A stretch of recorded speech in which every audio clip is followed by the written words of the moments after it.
Hello, everybody. Welcome. You are watching the DOVECOTE episode. Actually, I think I usually do the date first. It is September 23rd at 7 o'clock p.m. EST, and you are watching the DOVECOTE episode 44 with Venera-Program, aka Venera. Venera, say hi. Hi. And tell folks about yourself. Introduce yourself. Hi. So I'm Venera. Uh, I think a lot of people know me by a lot of different names. You might know me as Piper. You might know me as something else. But I, uh, I don't really know how to do intros. It's okay. you make games. Yeah, I make games. Uh, Primarily video games, but also a lot of I've been doing a lot of writing for tabletop stuff, less in the sense of like building out and fleshing mechanics, but more so I really get my gears going in the realm of like world building and how that translates to like player experience in kind of like really vague ways.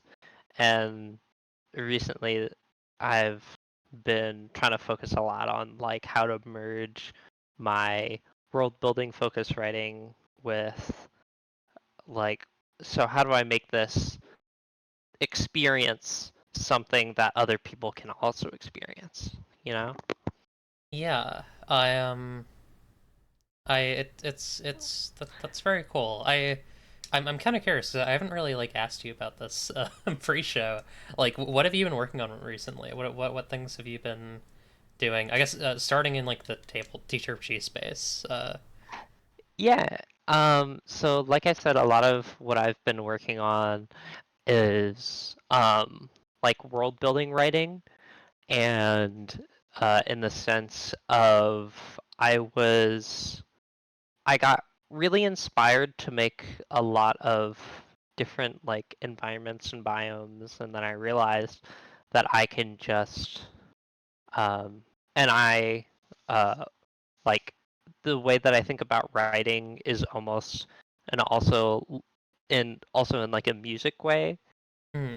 where I listen to a lot of music, and so I kind of have this feedback loop of like listening to music, getting inspired about like a particular kind of setting, environment, character, that kind of thing, and then writing that stuff down, and then going back and listening to music and being like, oh, this is actually, now that I've thought about it on a more granular level, um, uh, I'm able to make and find accompanying music, I guess, for this stuff that I'm writing about. Um, and so, for example, one of the uh, I had started working on this a little bit before the last time I was on, Hmm. and uh, and this is and so a lot of what I'm kind of working on now is um actually I'm not sure where I was going with It's okay. You're good. that. But yeah, and I've also been doing a lot of playing and watching tabletop role playing games and understanding like what it is that I really want out of tabletop role playing game experience, like having like getting a lot more experience with uh Pathfinder 2 specifically. I've been pretty deep into that.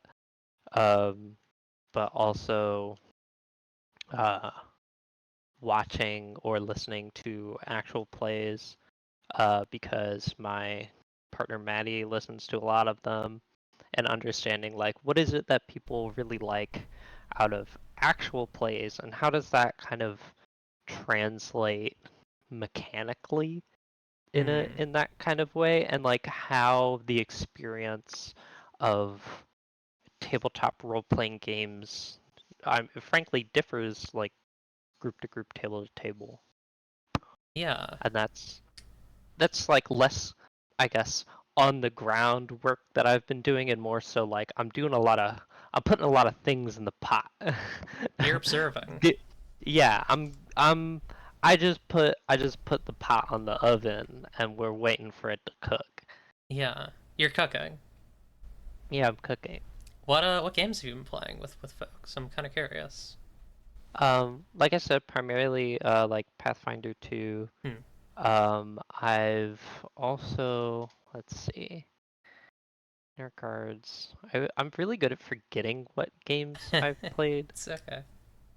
Um, I've actually been seeing a lot of like visual novel stuff. Oh, fun. Um, let's see. I was looking more into Icon because iPhone that seems always cool. seemed really, it seems so cool. And then I, when it was, I mean, when it was coming, I don't know if I would phrase it as when it was coming out, but like, I know a few months ago I was looking at a lot of the uh, We Live Forever stuff Hmm. because that kind of writing is how it's so like it has very concrete like things that you can focus on, and that's something that I really enjoy in those kind of spaces. Yeah, it's very like cycle based. Is that kind of the element that you? Less the cycle based and more of like the foundations of the world, Hmm. whether they be the environments or the people or like specific like moods or emotions, those kind of uh I've in my own writing I've been calling them anchors. Those kind Hmm. of anchors are something that I really like focusing on because it kind of ends up telling its own greater story outside of like the actual things that are happening like in the realm of time, you know? Yeah. Yeah. Me and Crowley had a lot of fun writing We Live Forever. I'm glad that you got into it. Yeah. I also I feel like every once in a while I also end up going back to the absolute monster that is the Apollo 47 technical handbook. Yes. Good. I'm so glad that I got a physical copy of that. So I can just be like, oh yeah, the diagram. Look at this diagram. Have you seen Oleander? Space jargon. Have you seen Oleander Gardens Against the Apocalypse? I don't think so. I keep talking about it on this show because I'm a freak. I even after having Oleander on the show to talk about it, I keep talking about it. Uh, I just sent it to you. It's this really great. You're people who are like in a church, and the Antichrist keeps sending men to kill you. Um, and the game Oh. doesn't have like the game has systems, but they're all like simulationist about like the time it takes to physically do things and like the distances and like puncture of like real firearms and bullets. Uh, and it has like these insane tables and formulas for determining all that stuff. Um, Oh, this Oleander Garden made pagan autogeny. yes. Also made Okay. Hexcraft series. I still gotta play the pagan games. And I need to do fucking a Harbor Dawn for Harlequin Fair, and I have to go back and do Hexcraft Eventide Sigil. There's a lot of Oleander stuff that I've yet to play, but Yeah, I was trying to add Against the Apocalypse to my like list of stuff that I intend to play at some point, and it was already in there. So yeah, good yeah, stuff. yeah, that sounds so cool. I also learned about, oh my God, um, I think I don't remember who sent it, but there's the TTRPG where it's like put print out all these papers and put them on a table, and then make sure nobody's in the room, and then close the room. Oh, And that's it's fun. and and it's like the game goes for as long as you keep that door closed, and as soon as you open the door, that realm that was being played in just explodes. And I can't remember. I know who to ask, like where to find that. I might have it bookmarked. I'll see. I'll find it for you. Hell yeah. Um, I need to give that a look. That sounds really cool. I love lyric games that are just kind of a little antagonistic towards being played, or the process of playing them is a little bit antagonistic towards I guess kind of the average the average like game player's sensibilities. I think that's Yeah. really lovely. Yeah, that's something that I'm also like I feel like that's something that's very cool to me in a lot of different that kind of uh, like how you described it as antagonism and almost like the extensions of that into there being realms of a game. Yeah, true. I game game is a creature and it will hunt you down. And it should sink its teeth into you, I think. Um, I'd love to hear, because I know you've been working on video game stuff, and I've seen like more stuff compared to the last time we talked about all this. I'd love to hear about some of the video game stuff that you've worked on recently. Oh, did I lose you? Shit. Venera, hello? Uh-oh, I think I lost her. Hello? Hang on. Uh, try and call her again. No, I think we lost her.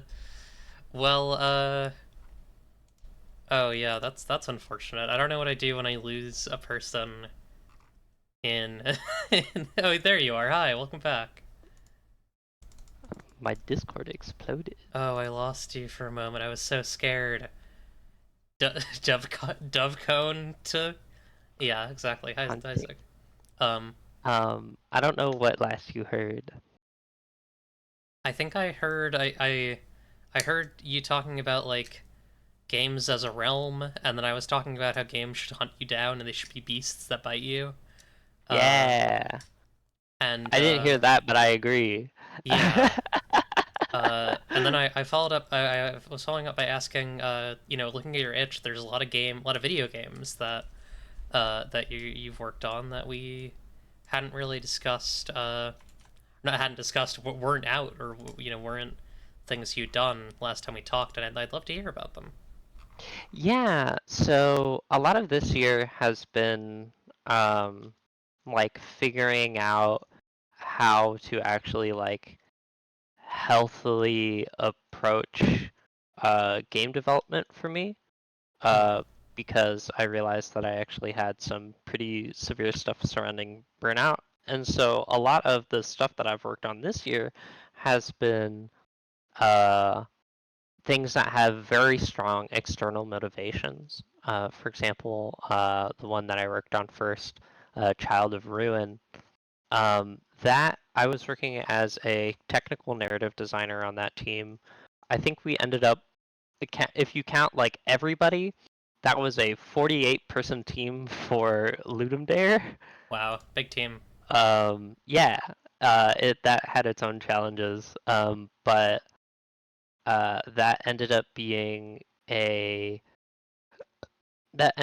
project that I got so many opportunities to collaborate and talk with other people like in a indie game community that I'm in, indie game academy, um, and just being able to be there as someone that is doing technical narrative design stuff, which is really what I like doing, and also as someone that is like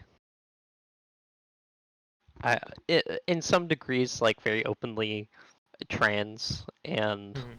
normalizing that experience of, you know, I don't just being around, you know. And so Child of Ruin is a game that is like it's kind of rough around the edges, but it is a complete game, which is so nice of a feeling to have. Yeah, that's awesome. Yeah. And then another one that I worked on as purely a designer. I actually don't. I know I worked on this, but I don't remember that much about it. Probably because I didn't work in engine for once, which was actually Mhm. a very it was a very refreshing experience to not be the person that has their feet on the ground and like a resident uh fire extinguisher for a lot of stuff. Yeah, that sounds. I imagine I haven't done any real game dev, but I imagine being the person who is working in engine is like kind of scary and nerve wracking because a lot of that's like a lot of the stuff that can happen comes down to you, right? Oh, I need to put away my Yeah. birds. Oh, Get out of here. they're Shoo, shoo, free. shoo. And I'm gonna bring back coming back from the sky is Intrero, the interview bird. Okay, we're normal now. Everything's We're regular. normal now. We're always so normal, regular style. I do really like the idea of just the entire stream, just like, and then like, and then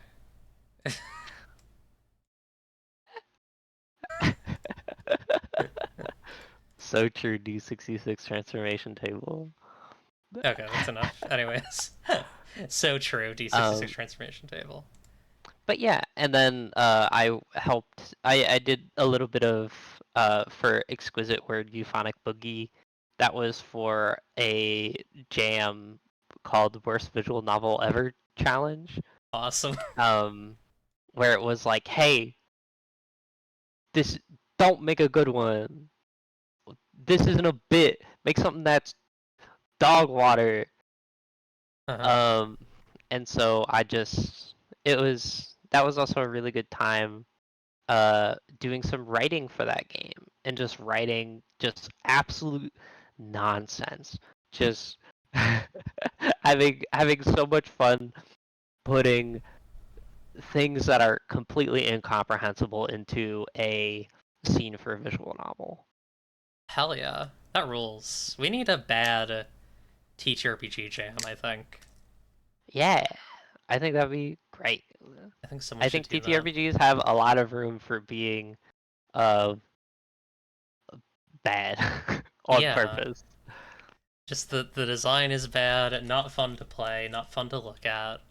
Uh, Maybe you the can't even words are look at bad. it. You can't look at it. You can only It's like, listen yeah, to it. yeah, go download it. You buy the game. It's like it's just like a readme. This TTRPG is a stench. Yeah, It's a stink. I'm gonna Um, need you to go to the grocery store and get your hands wet. yeah.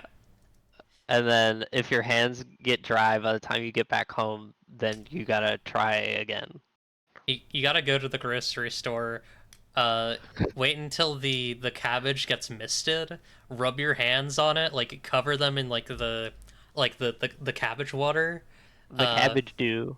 and then like smell that, and that's the game. Good job. That's the game. You did it. The bad TTRP challenge is all of DM's guild. I thought. Damn, it's good Hive indicator. Woo! Damn, awesome. Um, Yeah. are there any teacher? I think we kind of touched on this, but I'll ask nonetheless. Are there any? I'll kind of generalize. Are there any TTRPGs that you are reading through now, or that you're excited about that are coming out in the future, Um. Do.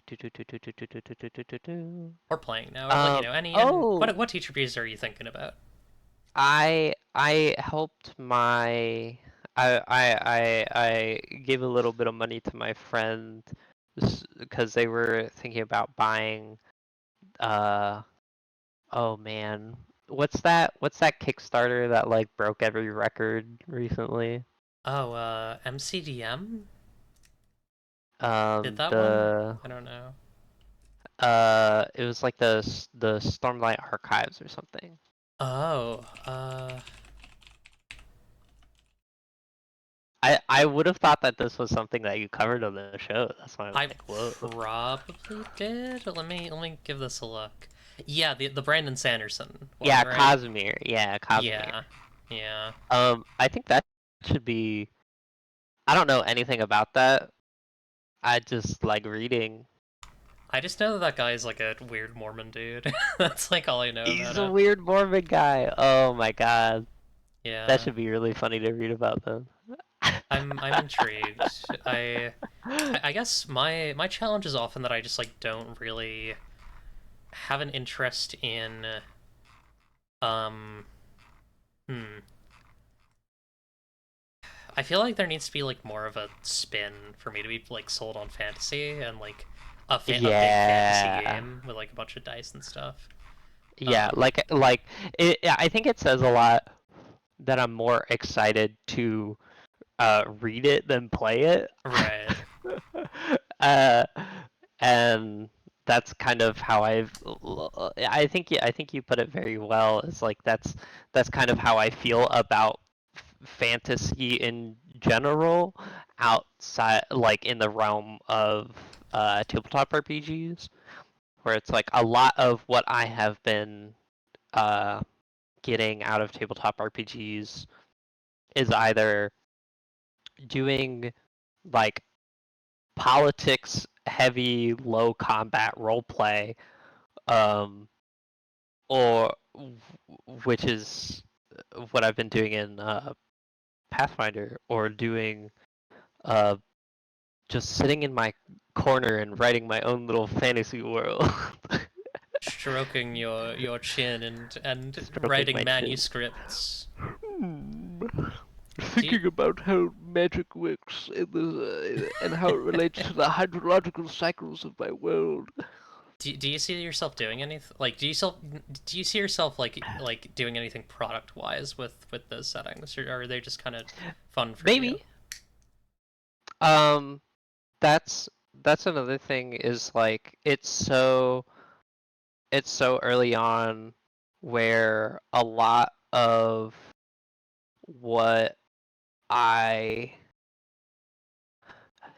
a lot of what I'm writing about is in the realm of very foundational world building Hmm. and less so in the specifics of things that I want to potentially introduce. Where it's like if you something that I end up thinking about games that I end up thinking about a lot when it comes to um, my own writing and how that relates potentially to mechanics is games like Heart the City Beneath and games like Mothership, where less necessarily that in the very explicitly like horror focused elements of those games, but in the sense of this is a very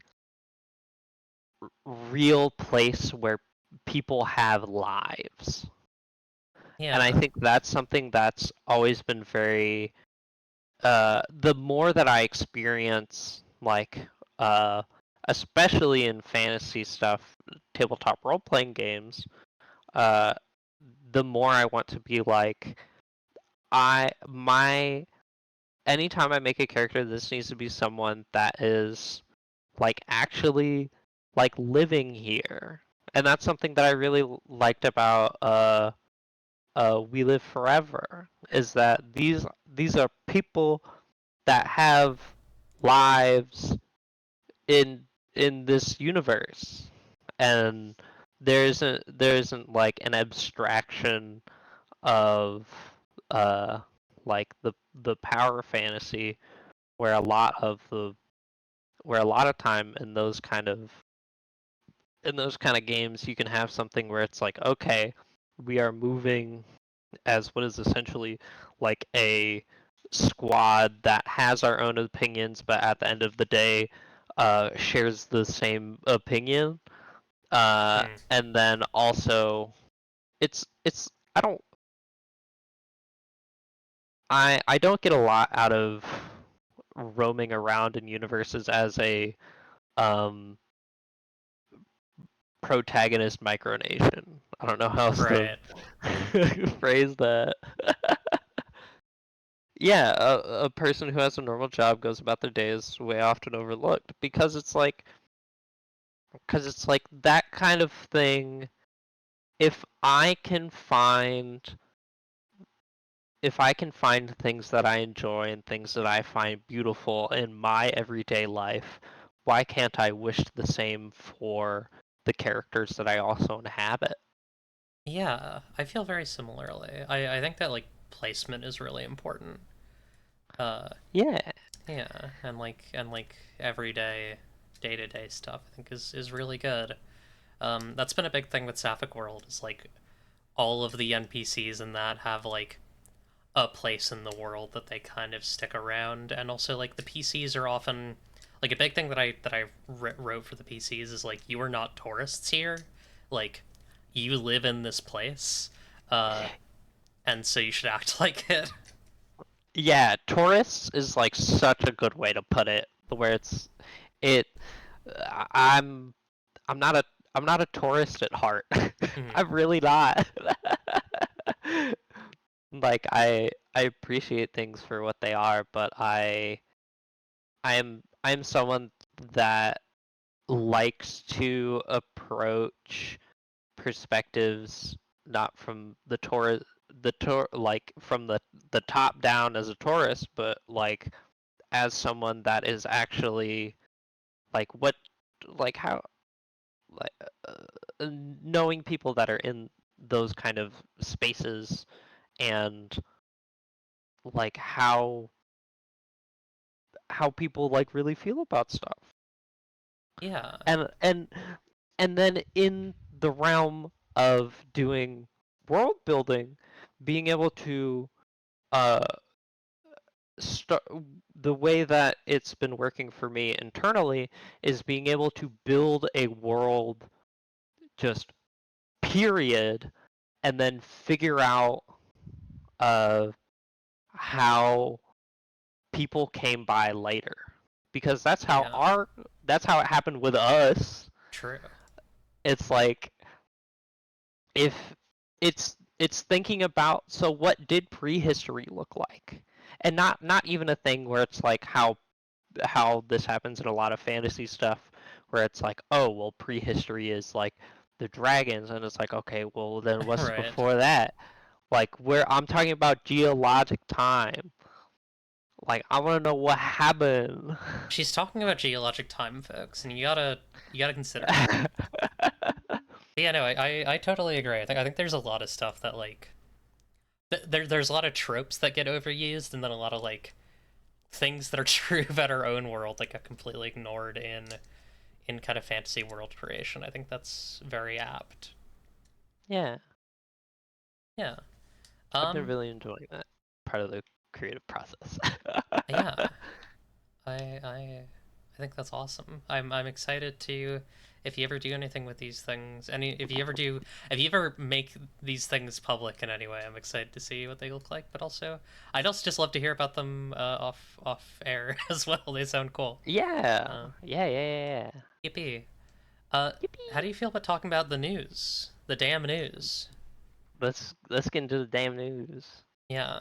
So I also forgot to mention Venera. I've said this in the promo for the stream, but Venera was the first guest of the Dovecote ever on 9/25/2023. So it has been in 2 days. The Dovecote will have been around for a year. Um, Woo! we're approaching the anniversary of the Dovecote.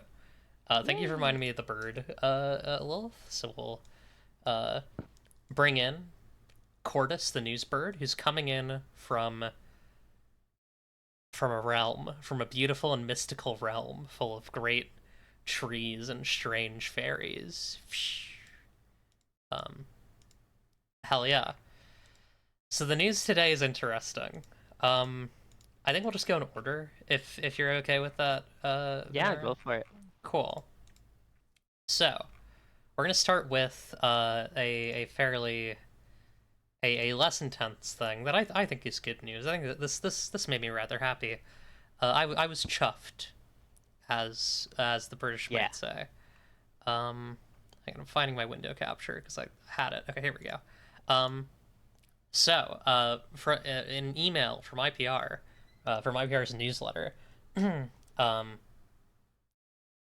no generative AI at IPR. Um, it's always been our policy to not accept products that use generative AI in text or art, but now we spell that out in our standard sales contract. We're interested in games made by humans for humans. We are not interested in the plagiaristic spewings of a stochastic parrot built atop stolen words and art. We didn't get into NFTs, and we're not going to fall for this latest scam either. Ted Chiang, an amazing sci-fi short story writer, had this to say in an article in the New Yorker.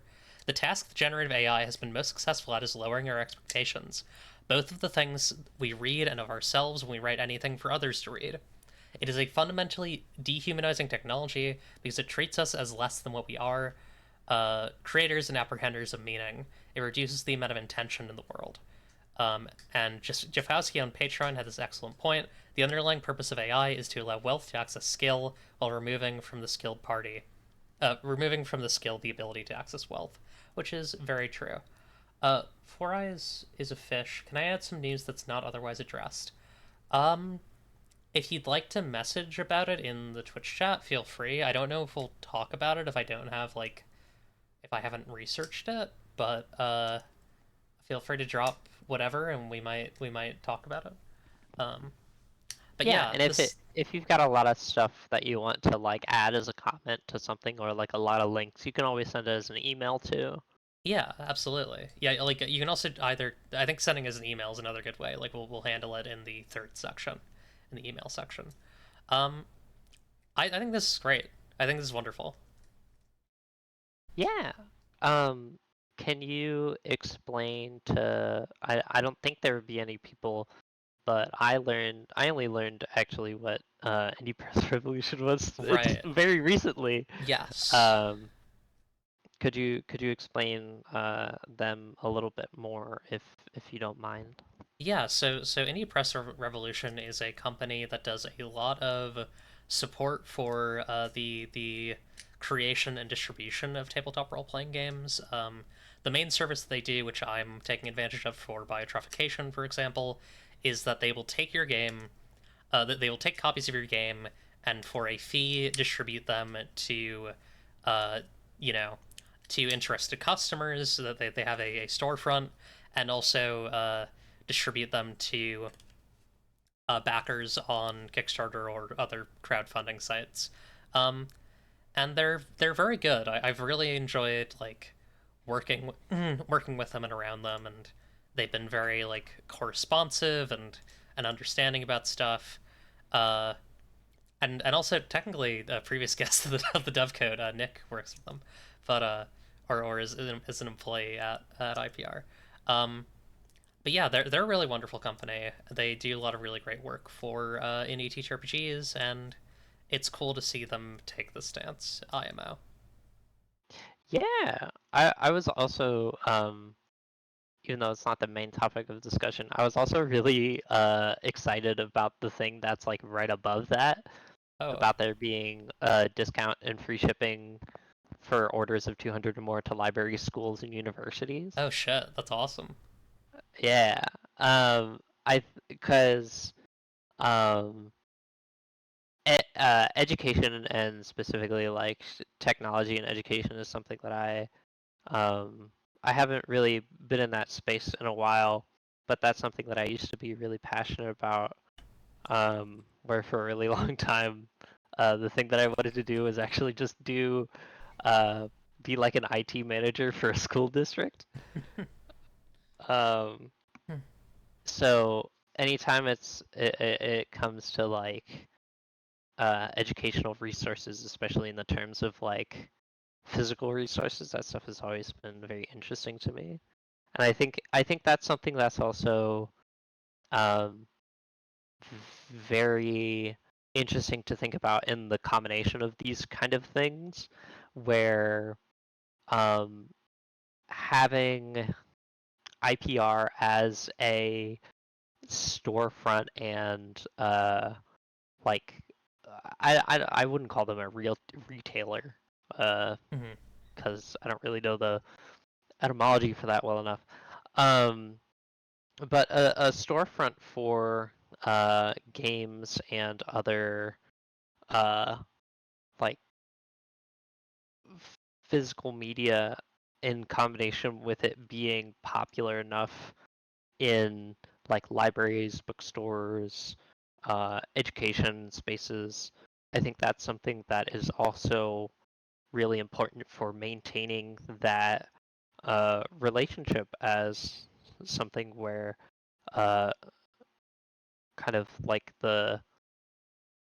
I guess the trust of information is really important. Yeah, it's interesting. Like, I think there's a um there's such an over reliance on D&D as kind of a teach RPG that's like, used in clubs at schools and all this other stuff. And I think like creating making diversifying that easier financially is a really good thing. And also I think archiving all Yeah. this work is really good. The internet might not be forever, but hopefully, hopefully having more physical editions of these books in libraries will help them be preserved. It's really short. Yeah, you can send it in chat. We'll address it as we're able to. Um, but yeah, I'm very happy about that one. Um, Yeah, I'm also quite chuffed. Rather chuffed. Rather chuffed. Yeah, yeah. We'll go in order here. There's a big one uh that I'm sure folks know about that we'll talk about at the end of the news section. Um, might even take a short break before it. We'll see how long our next topic takes, which is so for context in um what do you mean by 2024 question mark? I'm not sure what that means. Um, but D- Dean. Oh, sorry. Wait, what? I'm not sure what you mean. Okay. Uh uh. So in 2023 in our first episode we talked about the oh god, what was the name of it? the Burrow's End. One D&D did release recently, but I'm not going to do full coverage of that. I don't care about it. I only care about when stupid shit happens around D&D. I don't care about. I'm not going to like review the books or whatever. Um, Yeah. yeah, we talked about Burrow's End, and then we were both like, we need to watch this and then talk about it when we're done. I definitely did not finish it. I got through the I first I episode. didn't finish it, but I watched most of it. How was that? um, it was. I mean, it was very much like um, it was interesting because it very heavy-handedly was about what people thought it would be about, which is how um the oh my god, what kind of animal was that? Uh, Oh my god, I don't remember. Hang on, I'm pulling up the page. So we're talking about Burrow's End from Adventure 20. Stoats. This is not going to Yeah, be the topic. I'm setting up context. Yeah, the Stoats. Yeah, yeah. right. And how stoats are naturally something like naturally a kind of uh like predatory animal that uh like exploits other like animal groups and that kind of stuff, and like vague metaphor for colonialism. and it was like kind of it was a little weird watching that and being like, I can tell everyone's in on the bit, but also like playing so far into it, and it's like, I Hmm. I think I think I would have more to say if I ended up finishing that series. Right. That's my reception currently. Is like I can tell there's so much going on here that it's leading to something, but I didn't watch the something yet. Yeah, that makes a lot of sense. Um, I it seemed interesting. It's interesting that it hit that critical note because I think that was something that we had talked quite a bit about and was suspected would happen. Um, and I yeah, it's I need to watch that so I can give more coherent thoughts on Yeah, it. we can talk about it more like off the air. I should finish it Yeah. too. It's interesting though that like there was so much kerfuffle about that one because it was an There's a origin. surprising amount of kerfuffle. Yeah.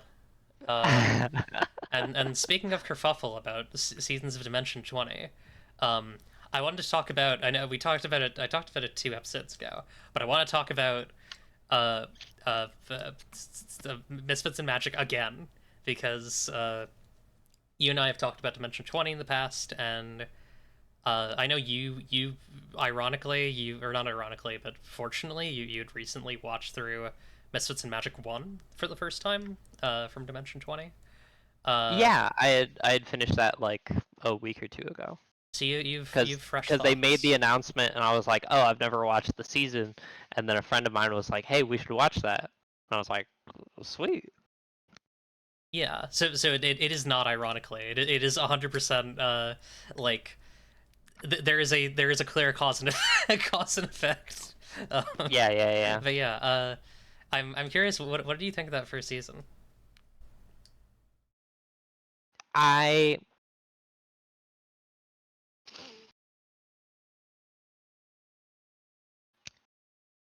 I share a lot of because I had also told you in some transparency for some viewers, I had watched the podcast episode where you previously talked about this, Hmm. where you had Logan on. Love Logan, he's Love Logan. great. Um, and the point of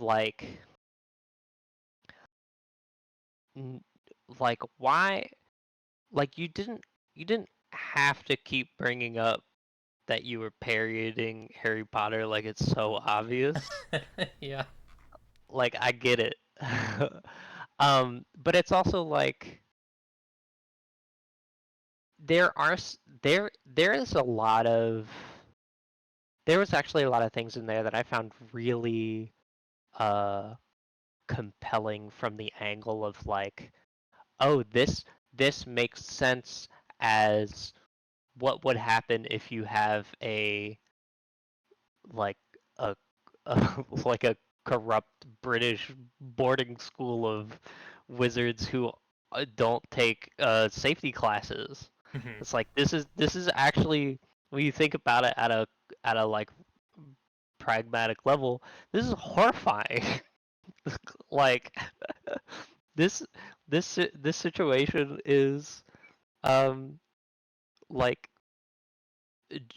genuinely a worrying thing to go through, and I really liked how the main characters and so, like subsequently the players and stuff very actively address that as, hey, this is fucked up. This is fucked up. Yeah. I do like them like the the choice to kind of take the premise seriously is pretty fun. Or maybe not seriously, but like to kind of take it to its furthest end, I think is interesting. I also Yeah. this is a I kind of like how mean it is to British people. Like I kind of think that we need more media that's like cruel to the British in the way that in the way that Mismatch one is. Well, because there's a lot of that where I was. where it's like, oh, this actually it registered weirdly as like, oh, this makes sense in like our actual like in real life. Like this is how I would expect something to uh, occur when you have this environment built up around like what is frankly British conservatism. Yeah, true. Yeah, it is interesting. Like, average American kid encounters British conservatism, uh, immediately starts enough shit to destroy it. Like, that is real. Um, Yeah. yeah, and so I'm kind of curious, like, where the second season is gonna go. I know they're kind of like leaving. I'm also so curious because it's starting a few years after that. And I'm like, okay, so one of the big things that you touched on at the end of the first season is like, we are going to focus on safety and reintegration of magic into not only this school, but expanding that to other um, like magical influence institutions, but also at a global level. And that is crazy. That is Mhm. something that you gotta. There are consequences. And I'm not saying that that is something they. I think it is very bold for them to have chosen to do that, and I am very excited to see what exactly is the thing that is going to happen with their situation. And I really liked something that I think you brought up in that other podcast episode of like, it seems like they really are straying away from uh, this kind of parody or like a very heavy-handed commentary on institutions and how it relates to like uh, like personality and personalization and uh like uh not exerting but presenting the self as an individual and not just another person that is part that is a member of an institution, Yeah, and they're focusing more on something that has, I guess, a more unified cause. I don't know. I can't really talk about what they're doing because I don't know what they're doing, but it seems like that's what they're doing. yeah, it is interesting. I it's interesting to see like uh there's so much stuff that just got like brought back up by this happening again. Um, or by a new season being announced. And yeah, like a lot of drama about the characters, a lot of like concern about the subject matter, about the fact that it is like a Harry Potter esque setting. Um, I don't know. I'm interested to see like I know that there's an implication that they're gonna be doing some like Great British Bake Off stuff, or at least one of the characters. Like that's where we're gonna find them to start. Um, so it's definitely interesting. I hope that lesbianism or gay happens in it, and also I hope that Oh my Dropout god, hires yeah. one trans woman. Yeah, I that it. Yeah, Oh my god. Yeah. Yeah, for sure. Sam Reich, I'm sending two girls to your house one by one until you hire one of them and put them in your shows and put her in your shows. Um, Yeah. yeah. Um, Yeah, but something can be a deconstruction of Harry Potter, but like if you keep bringing up the source material, you're creating like connections, whether intentional or not, back to the source material that you're trying to deconstruct from. And yeah, so it ends up being a thing where it's like you are still you you aren't you can be in a situation where you are not paying homage to or even respecting the original content, but you are still giving it a like visibility Yeah, through sheer existence of the reference of deconstruction. yeah, and you're also like forcing, all you're forcing all the trans women in your audience to be like, all right, so here's why this sucks, or like, or to like to re-experience like, oh yeah, they're doing a Harry Potter thing. Like fundamentally, is people think that like a lot of Harry Potter stuff is good, and like they're okay with continuing to do riffs on it, Yeah. because because they like value the meaning it had to them on a personal level, which is unfortunate, I think. But kind of like very suffusive in our culture. Like people still foolishly think that Harry Potter is a good series of books, despite like That okay. Here's my opinion a little bit. yeah, sure. So that's and you've talked about your opinion on it where it's like people have shared their opinion of I recognize that this is something that I shouldn't su- really like support anymore. Uh, but they but quote they were good books, and it's like not really. Um, they have a lot of issues that are outside of even just the blatantly like transphobic or racist or xenophobic shit. It's like you can have a recognition, and that isn't to say that people can't have things that they like about it, because I would hope that you have something that you like about for something that you are trying to say that you like about something, you know?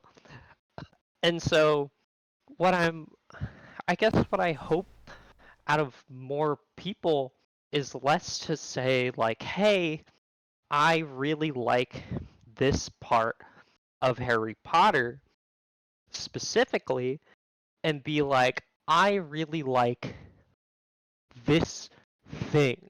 Mm-hmm. And Harry Potter did a version or a interpretation of this specific thing, and separating that you can separate concepts from the media that the concepts are in without being like, hey, it's not the media's fault for having also bad concepts, because like you can yeah. I think Dragon Age Inquisition was one of the best things that happened to many women, because it gave them another like all my Blorbos are hanging out in an ancient wizard's castle thing to think about.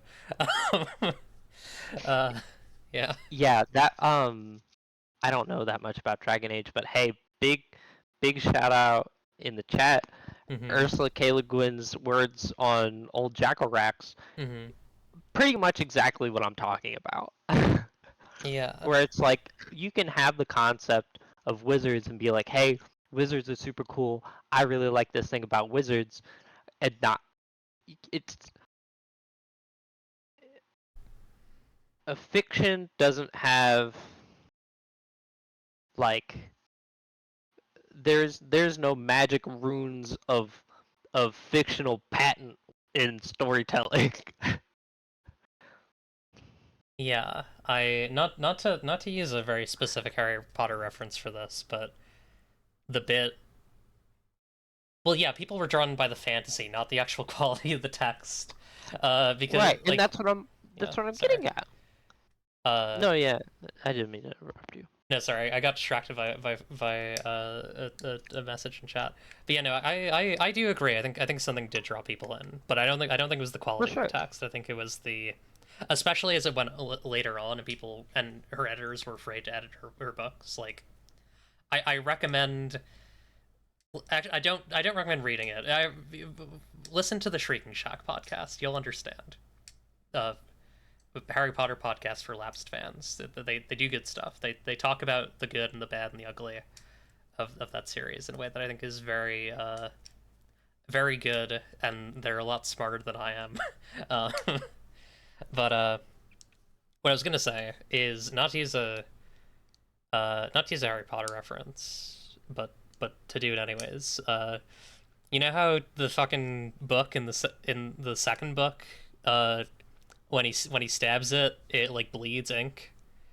Uh, that's what all the Harry Potter books do, except it's like ideology. Like the whole thing is full of ideology. This whole thing reeks of Yeah. ideology. Um, Man, this reeks of ideology. it reeks of ideology. It reeks of self-aggrandizement. It reeks of like a weird fascination with crime procedurals that should Yeah. not have been in those books because that's not what they're about. Um, and just a slow.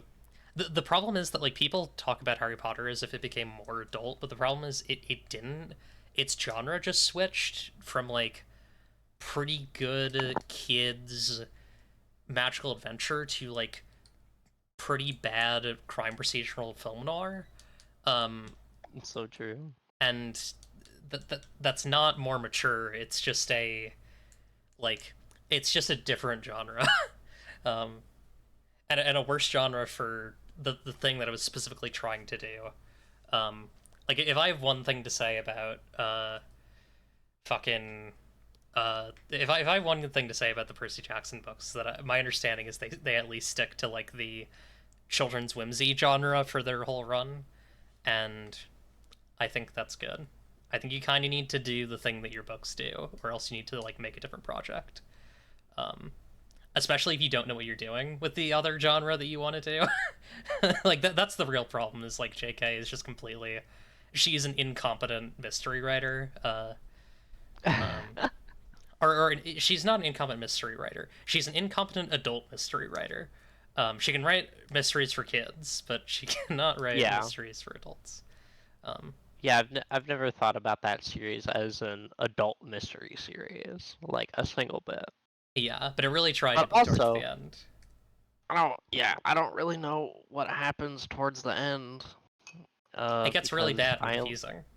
yeah, I heard it gets really bad and confusing. And it has not motivated me to listen to it.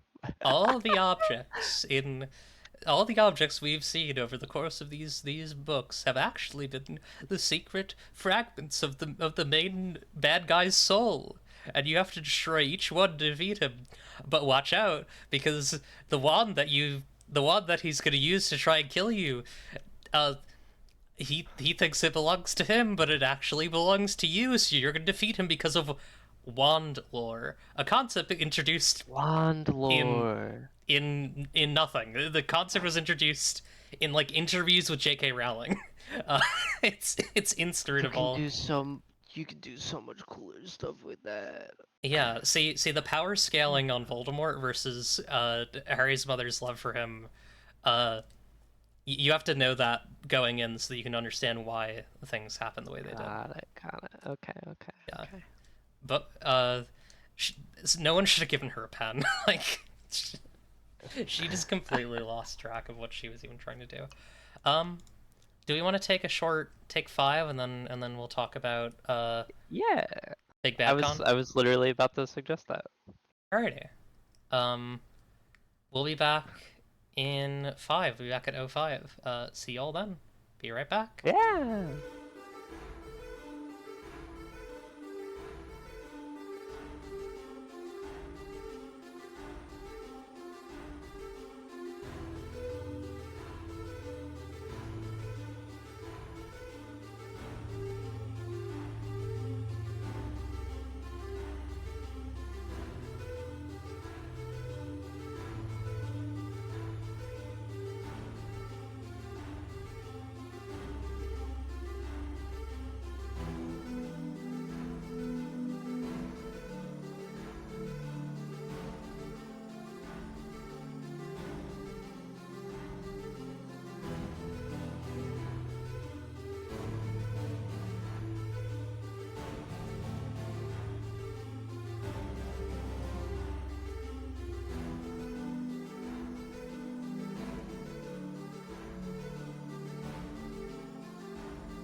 Hello, we are back, everybody.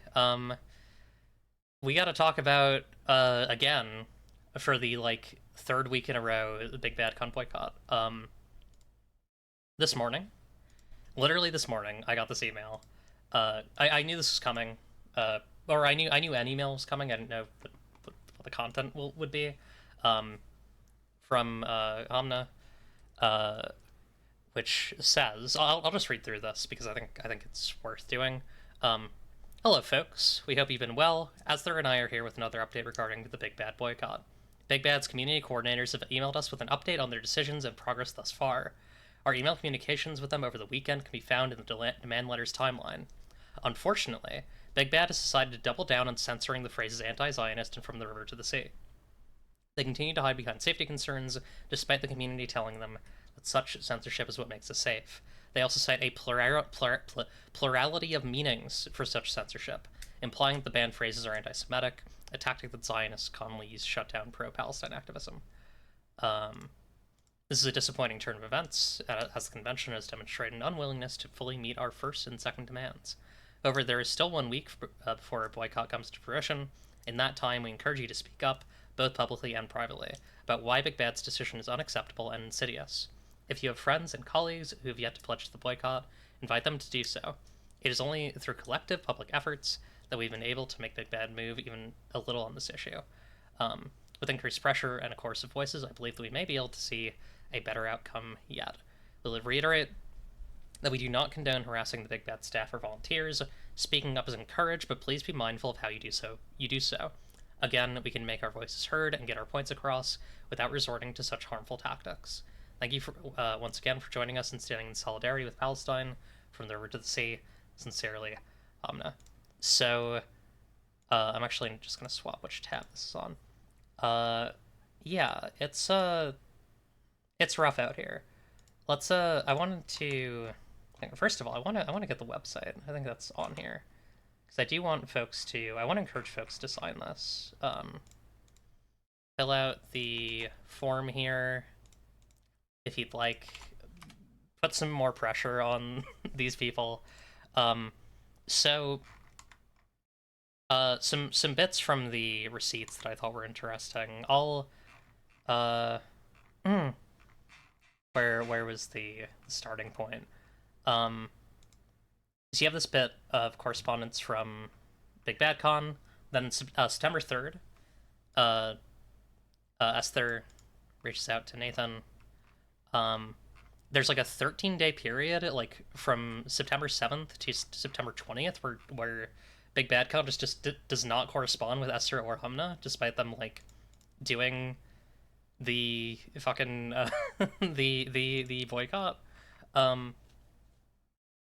And then we have my favorite one, which was September 20th.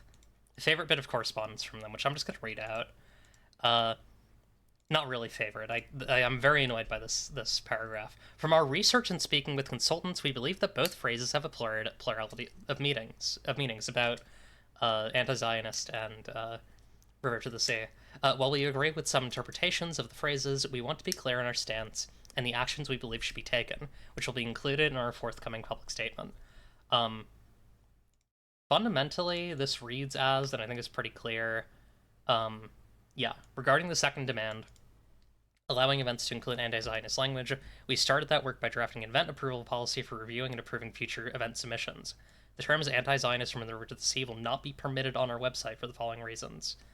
They do mention also travel visas, which I don't know if this is realistic. This strikes me as, kind of bullshit, honestly. I have been seeing a lot of the first and really important people who have signed the boycott, basically saying at this point I'm not going, because there were 3 simple demands that were given, and it was make a statement, remove the censorship, and make a plan. And the true. All phrases have more than one meaning, exactly. But yeah, like Oh my god, words have definitions. I think the second demand, I think that the demand to remove the censorship was the instigating demand, and I think it's like really kind of uh uh I don't know, just tone deaf of a Big Bad Con to ignore that and to decide just to not acknowledge it. Um, and so, people are drawing out already, but Jay Wu posted this, did some really amazing work here, which was going through all of the events. Sorry, these are all the panels at Big Bad Con, and graying out all of the panels that are not um, that will not happen if folks who have signed honor their boycotts. I mean, look at this. Like, huge chunks of Yeah. the day grayed out. Um, on Friday, on a lot of Saturday, especially towards the evening on Saturday. Most of Sunday is just completely gone for panels. Um, Nala also identified that 11 workshops, 75 GM games counted by hand, and 2 of the 5 Thursday night social events will be gone. Um, and yeah, a lot of stuff is already gone because you know, they've made their choice to fucking Make this an just argument. make this an argument and not do the very the very basic act of not censoring people. Like, holy shit. Um, I recommend folks retweet this, especially if you like sense that you have folks in the Big Bad Con organization that might see it, who like follow you, because it is a staggering amount of events that they are losing because of their stubbornness, and at some point it kind of it comes off as ideological at this point, I think. So, one thing that has been especially like resonating with me in this conversation surrounding Big Bad Boycott in general is one thing that is covered very well by Hamna's most recent correspondence in the big long version of it. Um, what which is it is dishonest for Big Bad to put out a pro-Palestine statement while also engaging in such censorship. Mhm. And it's and that really that really rings the entire thing here. Where Yeah. and another quote from Hamna uh, that uh, quote, we are not criticizing your intentions, but rather the impact of your actions. Where this is not just you saying something or agreeing that you are pro-Palestine or being like, yeah, we want to improve like safety or comfortability or accommodations for these groups that are what is the groups that they like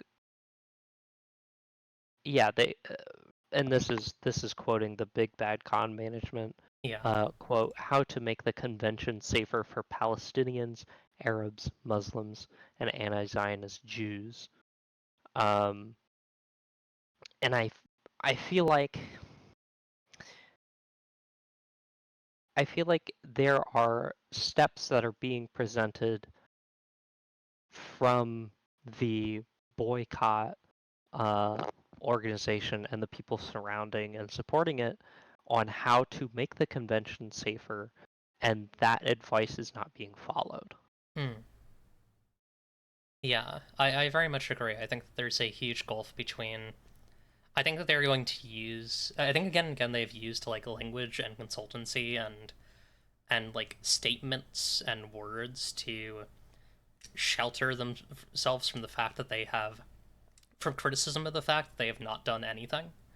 That they refuse to do the Yeah, first step, which is withdraw the thing that caused all this in the first place. Um, and I think it is wild that it has taken them over a month to make a very very basic decision, uh, to just do the right thing, to just do to not censor people who are expressing really legitimate criticisms, uh, Right. and really legitimate like social issues and concerns. Like this is supposed to be a con where you can talk about Black Lives Matter and trans rights and disability rights, and like if you if you can't say anything in your event descriptions that leans in this direction, in the direction of a free Palestine, then like what sort of what is progressive about this organization, right? It's picking and choosing. Right. It's you can't be in you can't have your focus on inclusion and then exclude a another community that is on one of the most like forefronts of being the target of all of this shit. I don't really have great words for that, but Yeah, yeah. it makes me mad too. I agree, Lilith, and it's very frustrating for me as someone who like ordered my plane tickets as non-refundable because I had full confidence in what this organization had done in the past and what this event would be. Um, and now I'm like, all right, I'm gonna be in San Francisco for a week, and I gotta figure out what I'm doing. Um, because it's not even just a question of like, uh, do I want to go to the con or not? Which like no at this point, like I signed the boycott obviously, but like it's a question of look at this fucking schedule. There's gonna be nothing to do. Like it's gonna be boring. Um, Yeah. and it's just I don't know. It's really frustrating. Um, I really understand people who are at this point like I'm not gonna wait till October 1st. I'm withdrawing now. I'm canceling my tickets, etc., etc. Um, because like, fuck. Yeah. It's frustrating. And I think part of the thing that makes it more frustrating from my perspective, even as someone that's not at all involved in Big Bad Con, and my only possible involvement being as a future attendee, is uh, like what are they shielding themselves from?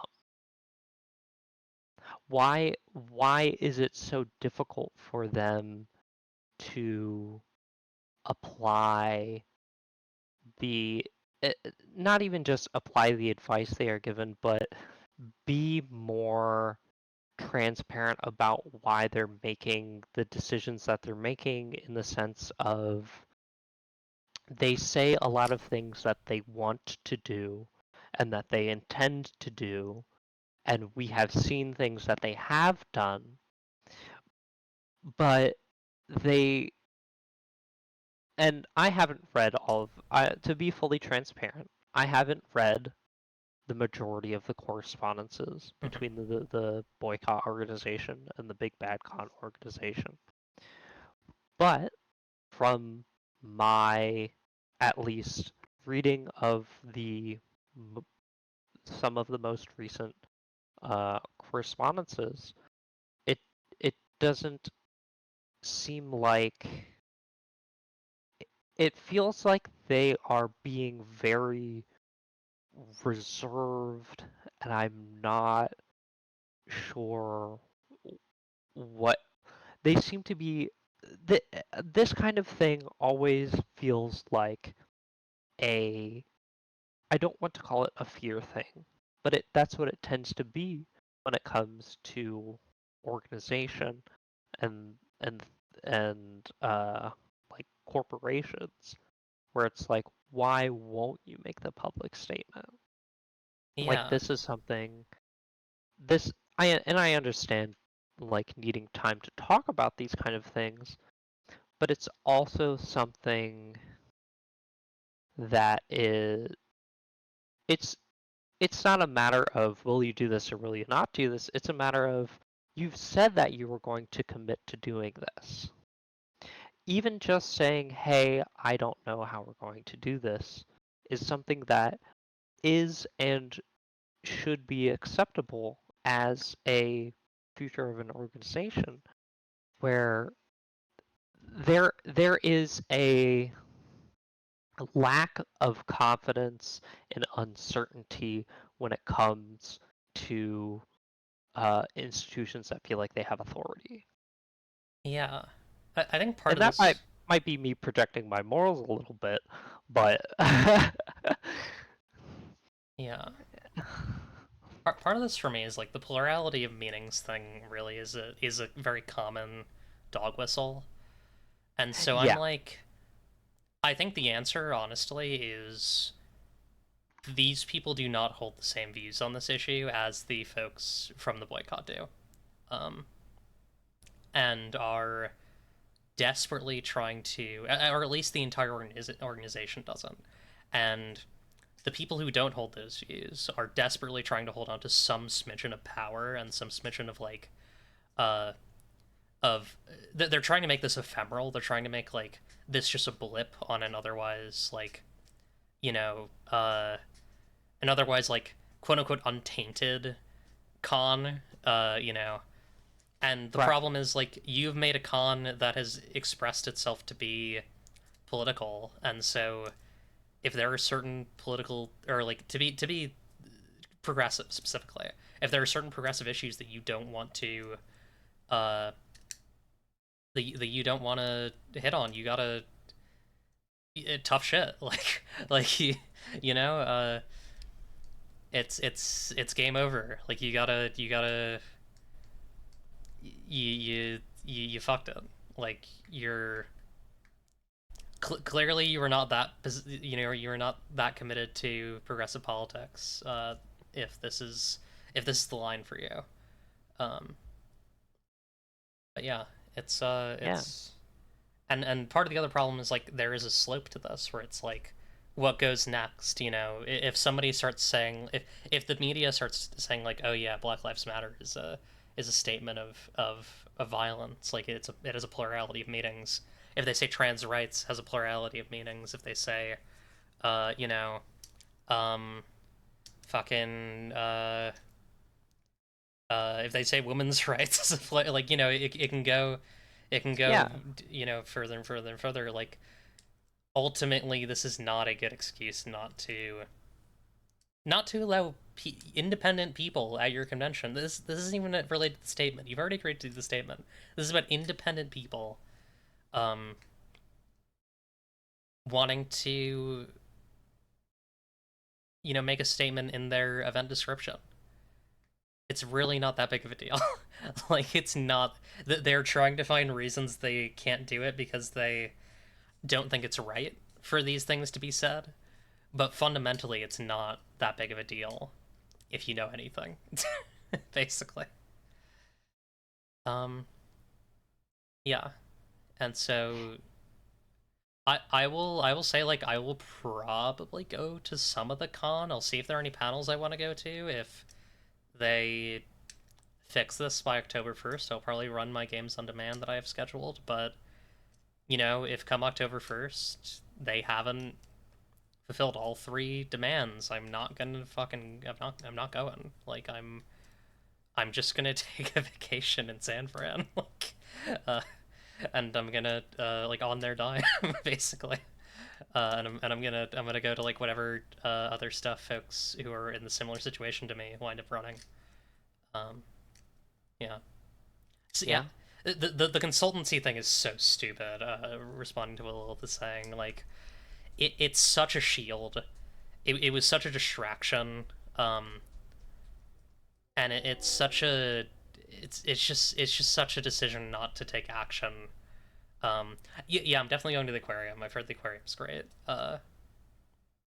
Oh yeah, Definitely I part of also that. hear it's so wonderful. Yeah, gonna go on a little adventure. Um, 'Cause yeah, it's rough. Any last thoughts on this, Venera? Yeah. I think you really summed it up really well about like this isn't just about what's going on right now and like this being it it feels this shouldn't feel like a hot topic for the con organizers because the issues with genocide and Zionism and Palestine are not the first progressive issue to happen. They will not be the last progressive issue to happen. And the fact that you are picking and choosing on one that is, I'm going to be real with you, one of the, I mean, they're all pretty clear cut, but this one having very heavy handedly to do with genocide, something that is universally uh, lauded as a bad thing, and you can't get behind that, you will have issues in the future. Yeah, I don't. It's We it's hard to place it's hard to place trust in an institution that cannot be against genocide yeah, I and says that they are against genocide and then tells people that they can't use the words that that are against that very same thing at their official correspondences yeah, I because yeah, this isn't them saying they're treating this as if the organizers and attendees and the event organizers and attendees saying these things, they're acting as if they are representing the con itself, and that's what this feels like. yeah, yeah. It's rough. What a Yeah. fucking mess. I I hope they got what they want. I guess Yeah, like holy shit. Like and uh, and it's hard to say anything else than I hope this gets better. yeah, I feel similarly. I hope this gets better. It's like holy shit. Yeah. It has to. You know, if not this year, like I hope that some significant change. I mean, fundamentally, I think some significant changes to the people who lead this organization need to be made. Um, because I don't trust the individuals who currently run it to adapt to a changing world in any way, shape, or form. Right. I don't think they're ready for it. And that's what I'm getting at. Yeah, I very much agree. Um, I think that's enough on Big Bad Con. Thank you for thank you for sitting and talking about that. It's been on my mind a Yeah. lot. Um, let's answer some emails. Let's bring in Apocrypha, the email bird, the email Woo! dove. Uh, I should really just get sound effects for these little guys. I don't know how I would do that. I think next, I have some vague ideas for how I want to do things for like a quote unquote season two in like 2025. Um, so we're gonna yeah, it's a small good con. Yeah, exactly. Small good con, Somebody needs to so do a true. small good con.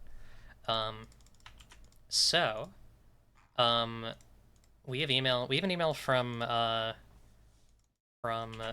a person who did not put their name, so we won't. I won't read that off. If you want to identify yourself, you can in the chat. Um, so first of all, how do you decide what skills slash stats slash skills slash overall checks are in your games? What do you focus on? Yes, stats are interesting. Stats are so interesting. I don't do a lot of skill. Yeah, it is Four Eyes Smiles. I just didn't want to out you because you didn't put like a from Four Eyes. Um, but yeah, I don't know. What do you think about this question? Um, I think it's a very interesting question for specifically to start on as someone that has not written a game with statistics in it. Mhm. But I have made a lot of video games with statistics in it. Um, so I think how do you decide? I guess I mean you figure out what you want your players to be experiencing and then figuring out if that is something that needs to be reflected mechanically.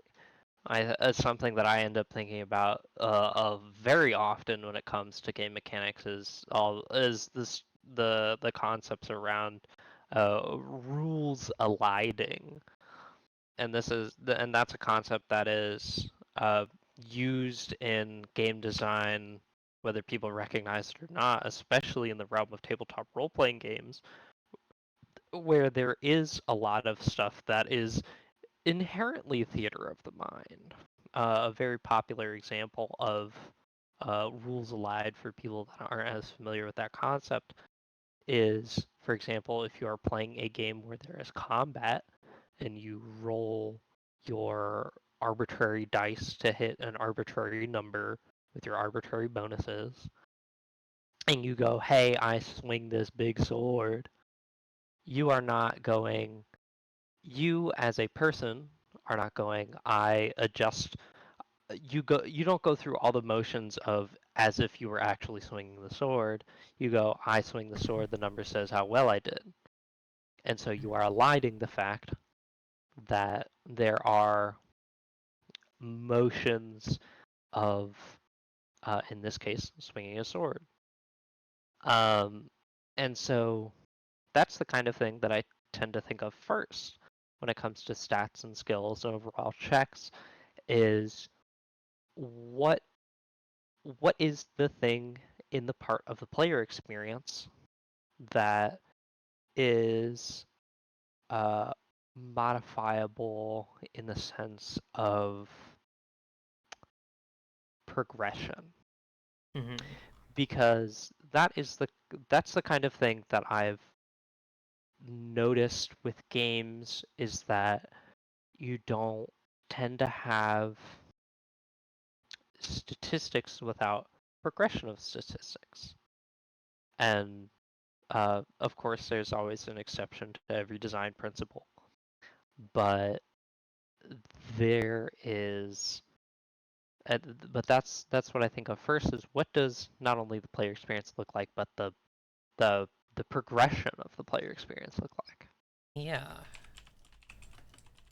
I I would agree on the progression element as well. I would also say, um, I would also direct towards like I think what I often do is like what are the things that are going to be like crucial for challenge and conflict in the game? Like what are the things that I want to roll dice for? Um, because there's a lot that can be elided, right? Depending Yeah, on what the game is, and so like, I'm not going to put a like uh a vigor stat in a game about like a game about making pots, right? Um, yeah, or maybe I will. I don't know. Who knows? Maybe it's about the vigor of your hands, but I'm not gonna put like a fighting stat in there. Um, but yeah, I think for me it's often just about like as I think Lilith is saying here, like what is useful for the game. What is a lever that I'm interested in pulling? What are things that I'm not certain about the results of for our characters? That tends to be my philosophy. yeah. I really like you phrasing it as what is a lever that is something that I want to pull, Hmm. because that really is what very useful mechanics end up feeling like is like this is the thing that I want to uh, want to use as a method of like tactility, where I want this to be able to be something I can grab and show people. Yeah, I agree. whether that person is the people you're playing with or just yourself in your own mind. Yeah. I don't do a lot of games with skills either. I'll add. Like I do games with stats and moves very often. Or I'll have just like a generic challenge thing. But I don't really do skills. Skills are interesting though. I think there's a lot you can do with Yeah. them. Uh, Something I have not really explored.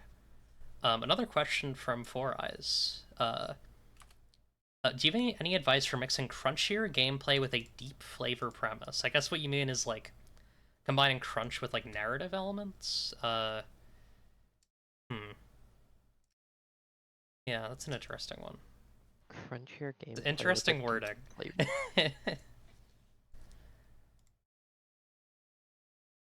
Let me think about this a little bit. Yeah. I want to get a deep flavor premise. That sounds delicious. That does sound so good. That sounds yummy. Crunch with a solid thematic core. That makes a lot of sense. Yeah. I want a deep flavor premise with a solid thematic core. That sounds delicious. Since like D&D doesn't have too much of the thematic core, there. Yeah, Mm-hmm. I definitely have thoughts on this. I um as the creator of Sapphic World, the freak that I am, um, I think there's a lot of room for like crunch that is not numerical. Crunch that is more about. I've said this so many times on the show. My friend Eden described Sapphic World as having like poetic crunch, and I think that's really interesting. Like there are so many words in the game that affect each other and interact in weird ways, and I think that's kind of where I'm the most interested is uh like making things that are like text rich, drawing from things like Fallen London and Disco Elysium and stuff like that, without having really ridiculous uh without having really ridiculous like numbers and stuff. Having moves that affect other words in other moves. Having moves that are just very dense in themselves and take you on an adventure, take you on a little mini game. I think those are the sorts of things that I'm really interested in. And that is kind of where I would where I would like to see more expansion in terms of like crunch with a deep thematic core is less about how the numbers tie into the themes and more about where the themes tie into the words. You like your math games? I mean, I don't know about blending both. I feel like there's a focus I is feel like good. you. Yeah. I feel like You could hybridize. you. I think you might be able to figure out something that almost propagates what you're looking for, in the sense of if you have I gotta say you worded it so well explaining how like in uh Sapphic World or Disco Elysium, where having words and rich text affect other words and rich text, Mm-hmm. and having that as something that is more significant, because there are more meanings to be found within words compared to numbers, because you can say that a a d6 goes to a d8, but making something that goes from a fleshed out and explained like stage 2 to a fully fleshed out and explained stage 3, and talking about how that transition manifests, uh, you can talk about that kind of thing and then assign numbers secondarily. And so the evolution uh, of your flavored mechanics ends up having numbers kind of as a back end. Mm-hmm. But I think it's very easy to fall short of short in the case of impact when you are tying numbers so closely to flavor, because you can accidentally just conflate something that has a lot of meaning and richness into something that is very simple number. And Yeah. I think that that's something that I I think that's something that I end up having an issue with, in the sense, in not really an issue actually. I don't actually have an issue with it. Um, but something that I've always registered as, how do you pick what numbers you are using for a specific heavily flavored mechanic? And I feel like this is something not only that you see in a lot in games like D&D or Pathfinder, but also in your crunchier games like Lancer. And I think Lancer is a really good example of this. Of So why is a charge blade 2d6 damage? Like, talking about, I think the thing that you're going to have to establish is, if you're going to have it crunchier with deep flavor premise, you need to have your numbers just as uh, depth focused as your flavor. Yeah. And I don't really know what that looks like, but you see games do this in, especially like how we were talking about with Misfits and Magic, season 1 and season 2 earlier. In season 1, they were using, I believe it was Kids on Brooms, and then in season 2, it looks like they're using their own system for that, or at least a Right. system that I don't recognize. And simply based on the character boards and statistics that they showcase in that trailer, where one way that people have done this is, I don't know what the official uh, name of the mechanic is, but the exploding dice, essentially, where you have something that is ranging on a scale from d4 to d20, and that kind of reflects flavor-wise, thanks to the mechanic of exploding dice, and and that adds additional depth to your numbers, in the sense, and outside of just having 6 plus 3. Yeah. I did you watch Never Stop Blowing Up? The No. Dimension 20 season? One thing that's really interesting about that series is that the exploding dice thing and like Brennan running a Kids on Bikes inspired game was fascinating because it slowly started like the power creeps started to happen where just like the numbers kept getting bigger and bigger and like it was a really cool thing to watch because like the game got broken very quickly and very easily. Um Yeah. and in ways that I think were kind of thematic, but also like uh the initial reasons why I was just like I was talking about the show on here and I was like, yeah, no, it's cool that they're doing kids on bikes. Like that's a great system for like, you know, you might blow up a little bit less as the game goes on. It's like that was not even remotely true. Which I guess fits the name of the game. Um but yeah, it's interesting watching people who have such an interest in numbers kind of touch a game that has such an interest in really tight like storytelling tools and like how that kind of can break down in some cases, can elevate things in some cases. Um, Lancer is also a really interesting one because there is a lot of flavor in that game, but I don't feel like the people who play Lancer are necessarily interested in it. A lot of people play Well, part Lancer of as like a that, board game. right. And part of that is because there is a lot of room for flavor in Lancer, but there is not as much room for the kind of characters that bring flavor to your table, Mm-hmm. because there is not official support. And this is not something that I am bagging on Lancer for, because that's simply how they've built their game.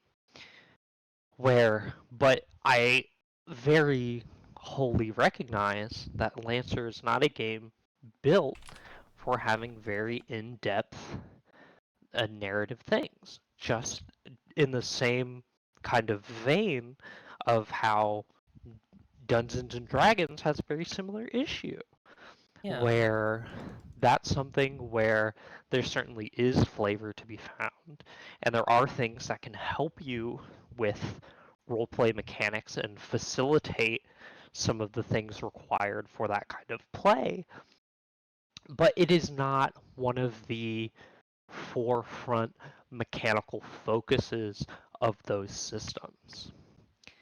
And to kind of, uh, let me actually take a pause real quick. Is there Mhm. anything that you had to say about that? Because I have No, I'm another good. thing. Keep going. Okay.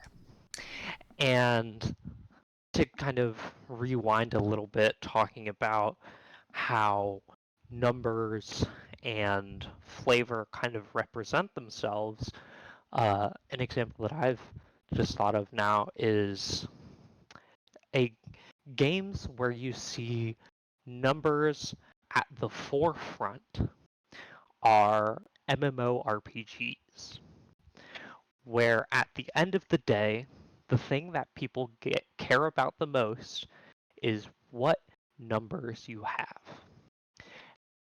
But that isn't to say that those are devoid of flavor or some kind of relational, like vague power understanding. Because at the end of the day, you have the relationships of numbers to numbers. And I think that's something that can be definitely played with as well, is being able to understand that even in a case where you're dealing with a game where, say, you do a lightning bolt that does 315,000 damage, it still means something to say, hey, this lightning bolt did 315,000 damage, and my chaos bolt did 660,000 damage. Yeah. And it's something that I feel like people don't think about that often, because the environments of play in which those characters reside, that being the MMORPG, is very focused on just the numbers. But there is situations where, oh, there is actually relationship with these numbers, and and being able to see how numbers talk to each other is something that is, might be very helpful to think about, especially in the realm of when you have very small numbers, because numbers in relation to numbers is something that occurs at any scale, whether it's you have 0 to 5 or you have like 10,000 to 5 million. As long as you have some kind of scale that is relating to itself. Hmm. Yes, small number games, my beloved. If you give me a Love a small game where number game. nothing is bigger than the number 4, oh my goodness. Yeah, because it's a very I clear think sense of scale. we have a lot. This is all to say we have, as much as I'm a little hater for writing my math problems down on a piece of paper, um, we have a lot more room for putting complex mathematical equations into tabletop role playing games. That's all I'm saying. True. Um. All right. We don't have any other emails, and it's getting to the end here. I think we're just gonna wrap. Thank you so much for being on here, Venera. I'm gonna send your itch again. Check out Venera's stuff. Check out Venera. Look at the creature. Look at the character.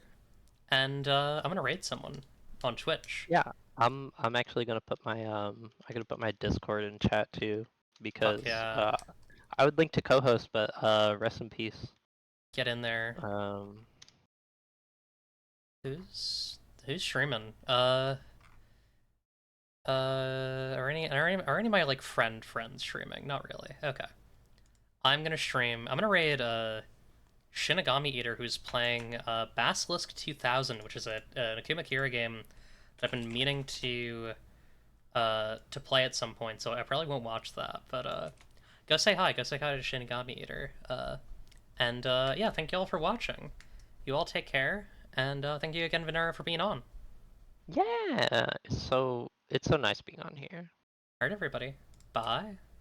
Remember, if Bye-bye. you don't like what you see, you can change it. It's up to you, really.